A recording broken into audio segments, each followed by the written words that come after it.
সত্যি এই গরমে চুল আঁচড়ানোটা যে কি জ্বালার, তো কি বলবো তোমাদের। তো আমার কিন্তু এই গরমে একদম চুল আঁচড়াতে ইচ্ছা করে না। তো সারাদিনে কিন্তু আমি একবার চুল আঁচড়াই, ওই রাত্রিবেলা শোয়ার আগে একটু আঁচড়ে নিই। তো আজকে ভাবছি চুলটা কাটবো। তো বাড়িতেই দেখো আমি এইভাবে চুল কাটি। তো বাড়িতে এই যে চুলের আগাটা এভাবেই কেটে ফেলবো, অল্প কাটবো, বেশি কাটবো না। আমার বড়মশাই আবার চুল কাটা একদমই পছন্দ করে না, কিন্তু চুলের আগাটা না একদম লিকলিকে হয়ে গেছে। তো সেই জন্য বাড়িতে চুলের আগাটা কেটে একদম সমান করলাম, দেখো। তো আমি কিন্তু বাড়িতেই এইভাবে চুলের আগা কাটি, আর যখন বর বাড়িতে থাকে না লুকিয়ে কিন্তু চুল কাটি।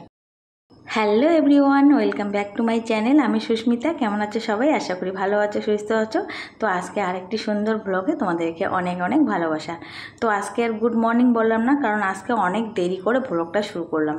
তো সকালবেলা ঘুম থেকে উঠেছি 5:30টায়, তারপরে রান্না করেছি, কাজকর্ম সেরে। আজকে না শরীরটা একদম ভালো ছিল না, তারপরে একটু ঘুমিয়েছি, সেই জন্য ব্লগটা স্টার্ট করতে পারিনি। আর কি হয়েছে বলো তো, সকালবেলা থেকে মনটাও ভালো না। তো ছেলেটার শরীর খারাপ, দুদিন ধরে শরীর খারাপ। আর জানো তো, বাড়িতে বড়দের যদি শরীর খারাপ হয় তাহলে অতটাও টেনশন হয় না, অতটাও মন খারাপ হয় না। কিন্তু যদি বাচ্চার কোনো কিছু হয়, বাচ্চার যদি শরীর খারাপ হয়, তাহলে বাবা মায়ের আর চিন্তার শেষ নেই, কি করব কি না করব। সত্যি মনটাও খারাপ, কারণ বাচ্চার যদি শরীর খারাপ হয়, বাচ্চা যদি খেতে না পারে, ভালো না থাকে, তাহলে বলো তো কোন বাবা মায়ের মন ভালো থাকে। তো আমারও না সকালবেলা থেকে মন ভালো নেই। তো বাচ্চাটাকে ওই অবস্থায় স্কুলে পাঠিয়েছি। তো স্কুলে গিয়ে আবার কেমন আছে, বেশি হলো না কমলো, মানে এই একটা টেনশন। স্কুলে পাঠিয়েছি, ভাবছি পাঠাবো না, কিন্তু ছেলে এত জেদ করলো যে স্কুল যাবেই, তো সেই জন্য পাঠিয়েছি। তো দেখি স্কুল থেকে ফিরে আসুক, তারপরে দেখি বেশি যদি হয় তাহলে আবার আজকে ডাক্তারের কাছে নিয়ে যেতে হবে। কালকে একবার ডাক্তারের কাছে গিয়েছিলাম। তো ওইদিকে সংসারের কাজ কিন্তু দেখো সব পড়ে আছে, কোনো কাজই হয়নি। আর আজকে না কাজের মধ্যে মনে বসতেছে না। তো যাই হোক, সংসারের কাজগুলো তো শেষ করতে হবে। তো বন্ধুরা, বেশ কয়েকদিন হলো এই যে আসবাবপত্রগুলো পরিষ্কার করি না। তো সংসারের সব কাজ তো প্রতিদিনই হয় না, কিছু কাজ করতে হয়, আবার কিছু কাজ অন্য দিন করতে হয়। তো এইভাবে কিন্তু সংসারের সব কাজ করতে হয়, কারণ একদিনে এত কাজ একা করা সম্ভব না। তো কয়েকদিন হলো, বেশ কয়েকদিন হলো এই খাট আলমারি এগুলো মোছা হচ্ছে না।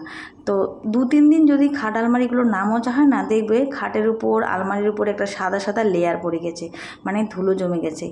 আর এই ধুলোগুলো যে কোথা থেকে আসে সত্যি ভেবেই পাই না। ঘরের মধ্যে এত মোছা, এত ঘর পরিষ্কার রাখি, তবু যে ধুলো কোথা থেকে আসে বুঝতে পারি না। তো তোমাদের ঘরেও কি এরকম ধুলো জমে? ধুলো, মাকড়সা, ঝুল, মানে কি বলবো, সব জানি এই আমাদের ঘরেই এসে জমে গেছে। তো যাই হোক, আজকে সকালবেলা তো রান্না হয়েছে, রান্নাবাড়ি করেছি, তারপরে যে ঘুমিয়েছিলাম, ঘুম থেকে উঠে আর এত গরম পড়েছে না, প্রচণ্ড গরম পড়েছে, আর গরমের মধ্যে কাজ করতেও ইচ্ছা করে না। তো এখন এই যে ঘরগুলো পরিষ্কার করলাম, ঘরের আসবাবপত্রগুলো ক্লিন করলাম, তারপরে দেখো এই যে শখের জিনিসগুলো লাগিয়েছি। আর এগুলো যদি যত্ন না করি তাহলে কিন্তু এই গাছপালাগুলো নষ্ট হয়ে যাবে। আর কি বলো তো, গাছপালাকে যত্ন করলে যেরকম গাছপালা সুন্দর হয়, ভালো হয়, গাছপালাগুলো সুন্দর ফল দেয়, ফুল দেয়, সেরকম কিন্তু মানুষের সম্পর্কগুলো। তো আমাদের সম্পর্কগুলো যদি আমরা যত্ন করে ভালোভাবে রাখি তাহলে কিন্তু আমাদের সম্পর্কগুলো ভালো হবে। তো প্রত্যেকটা পরিবারের প্রত্যেকটা মানুষের কিন্তু কর্তব্য সম্পর্কগুলোকে যত্ন করে রাখা, তাহলেই কিন্তু আমাদের সম্পর্কগুলো টিকে থাকবে আর জং ধরবে না। তো গাছপালাকে যত্ন করলে যেরকম গাছপালাগুলো ভালো থাকে, সেরকম সম্পর্কগুলো কিন্তু যত্ন করতে হয়। তো এই যত্ন করার দায়িত্বটা কিন্তু প্রত্যেক পরিবারের লোকজনদের। তো একজনের শুধু যত্ন করলে হবে না, সবাইকে যত্ন করতে হবে।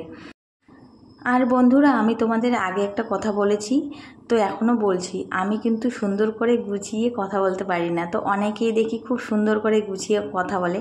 তো সবার মধ্যে তো সব প্রতিভা থাকে না, তাই না? তো আমার মধ্যে হয়তো ওই প্রতিভাটা নেই, আমি সুন্দর করে গুছিয়ে কথা বলতে পারি না। তো এর আগেও বলেছি যে আমি সুন্দর করে গুছিয়ে কোনো কথা বলতে পারি না। আমার মনের ভিতরে যা থাকে, মনের মধ্যে যা আসে, সেটাই প্রকাশ করি আর তোমাদের সঙ্গে শেয়ার করি। তো এভাবেই তোমরা আমার পাশে থেকো, ভালোবাসা দিও। আর যদি কোনো কথা ভুল বলে থাকি, তোমাদের কোনো কথা খারাপ লেগে লেগে থাকে তোমরা কিন্তু অবশ্যই কমেন্টে আমাকে জানাতে পারো। তাতে কি হবে, তোমরা যে কথাটা বলেছো, আমি যে কথাটা হয়তো ভুল বলেছি, তাতে কি হয় আমি হয়তো কোনো জিনিসটা শিখতে পারলাম তোমাদের কাছ থেকে। তো এটা কিন্তু সবার করা দরকার, সবাই কিন্তু সবটা জানে না। তোমরা হয়তো যেটা জানো আমি হয়তো সেটা জানি না, তো তোমাদের কাছ থেকে আমি সেই জিনিসটা শিখতে পারবো। তো এইভাবেই পাশে থেকেও ভালোবাসা দিও, আর আমার ভিডিওটা যদি ভালো লাগে তাহলে অবশ্যই একটা লাইক করবে আর কমেন্ট করবে। তো দেখো বাইরে প্রচণ্ড রোদ উঠেছে, আর আমি কিন্তু এই যে যখন সংসারের কাজগুলো করি তখন কিন্তু একদম তাড়াতাড়ি করে স্টেপ বাই স্টেপ করি, সেই জন্য কিন্তু আমার সংসারের কাজগুলো একদম তাড়াতাড়ি শেষ হয়। আর কি বলো তো, যখন আলসেমি করবে তখন কিন্তু সত্যি কোনো কাজই করতে ইচ্ছে করে না। আর যখন মনে করবে যে না আমাকে এরকম করে বসে থাকলে হবে না, আমাকে তো কাজ করতে হবে, আমার তো অনেক দায়িত্ব আছে, আর যখন দেখবে তোমরা একদম স্টেপ বাই স্টেপ সব কাজ করবে তাড়াতাড়ি করে না থেমে, তখন কিন্তু তোমাদের কাজ কিন্তু খুব তাড়াতাড়ি হয়ে যাবে। মানে কোনো টাইম লাগবে না, একদম 1 ঘন্টা 2 ঘন্টা হাতে সময় নিলেই কিন্তু সংসারের কাজগুলো খুব সুন্দর করে গুছিয়ে করা যায়। তো আমি দেখো একদম 2 ঘন্টার মধ্যেই কিন্তু আমার সংসারের কাজ সব শেষ হয়ে গেল। সকালবেলা তো রান্না করেছি, আর বাকি যে কাজগুলো থাকে সেগুলো 1 ঘন্টা থেকে 2 ঘন্টা, তার বেশি কিন্তু সময় লাগে না। আর এই যে এখন খাবো আমি প্রসাদ। তো কি প্রসাদ বলো তো, এই যে বাবা ভোলেনাথের প্রসাদ। তো অনেকেই বাবাধাম গিয়েছে, তো সেখান থেকে একজন আমাদেরকে প্রসাদ দিয়ে গেছে, তো অনেকটা দিয়ে গেছে। আর এই চিড়ে প্রসাদটা আছে না, একদম পাতলা পাতলা সাদা চিড়ে, আর এই চিড়েটা সত্যি আমার খুব ভালো লাগে, এরকম নকুল দানা দিয়ে একদম চিড়েটা খুব ভালো লাগে, আর সাথে এই যে পেয়ারাটা থাকে। তো এই প্রসাদটা সত্যি আমার খুব ভালো লাগে। তো প্রতি বছরে কেউ না কেউ আমাদেরকে বাবাধাম থেকে এরকম প্রসাদ নিয়ে এসে দেয়। তো এটাও প্রসাদ পাওয়াটা কিন্তু একটা ভাগ্যের ব্যাপার, বাড়িতে বসে থেকে, তাই না? তো এখন দেখো এই যে ভাত খাবো, ছেলে চলে আসলো স্কুল থেকে, আর ছেলে চলে আসলো স্কুল থেকে তারপরে আরও মনটা খারাপ হয়ে গেল।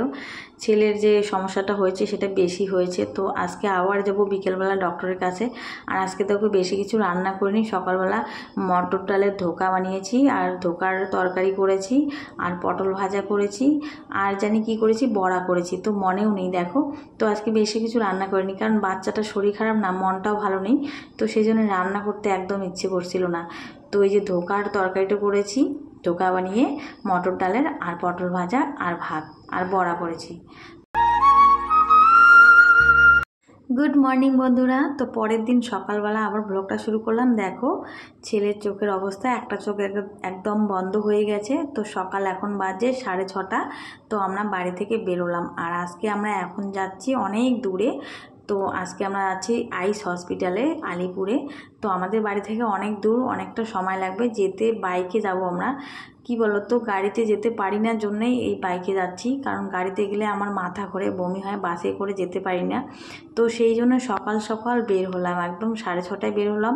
আর ওখানে গিয়ে নাম লেখাতে হবে 8টার আগেই, 8টার আগেই লাইনে দাঁড়াতে হবে। আর মোবাইলে কিন্তু একদম নাম লেখানো যায় না, তো ওখানে গিয়েই নামটা লেখাতে হবে। আর সেই জন্য আমরা সকালবেলায় বেরোলাম, আর সেদ্ধ ভাত করেছি, একটু আলু সেদ্ধ। তারপরে দেখো এই যে বেরিয়ে পড়েছি। আর অনেকটা দূর, সত্যি বাইকে একদম ভালো লাগে না, বসে থাকতে থাকতে কমর লেগে গেছে। আর এখানে একটু দাঁড়িয়ে পড়লাম, জল খাবো। তারপরে চলে আসলাম ডাক্তারের ওখানে, হাসপাতালে। তারপর ডাক্তার দেখানো হলো, ডাক্তার বললো কিছু হয়নি, তারপরে একটু মনটা ভালো হলো। আর এখন আমরা যাচ্ছি কোথায় বলো তো, আমার বোনের বাড়ি আলিপুর।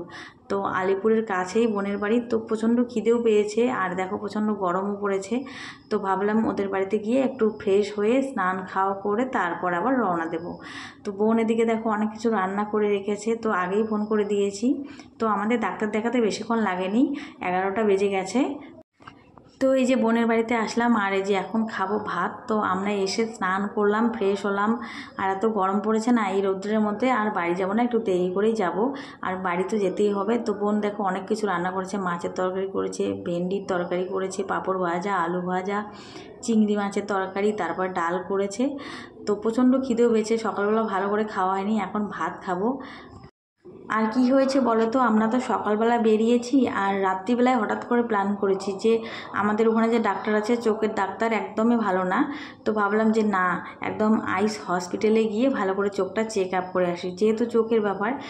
আর সেই জন্যই রাত্রিবেলা সবাইকে ফোন করে যোগাযোগ করে ডাক্তার কখন বসবে সব শুনে নিয়ে রাত্রিবেলায় প্ল্যান করে সকাল সকাল বেরিয়ে পড়লাম। তো এই যে খাওয়া দাওয়া হলো, তারপরে আমরা বেরিয়ে পড়লাম বাড়ি যাওয়ার পথে। তো দেখো এখানে এই যে কোচবিহার রাজবাড়ির পাশ দিয়ে আমরা যাচ্ছি। তো এখানে একটু দাঁড়িয়ে পড়েছি। তো কোচবিহার রাজবাড়ির পিছন দিক দিয়ে আমরা যাচ্ছি, এখন আছি কোচবিহারে। তো ভিডিওটা আজকে এখানেই শেষ করছি বন্ধুরা। ভালো লাগলে অবশ্যই লাইক করবে, কমেন্ট করবে। সবাই ভালো থেকো, সুস্থ থেকো। আবার দেখা হবে তোমাদের সঙ্গে নতুন কোনো ব্লগে। টাটা।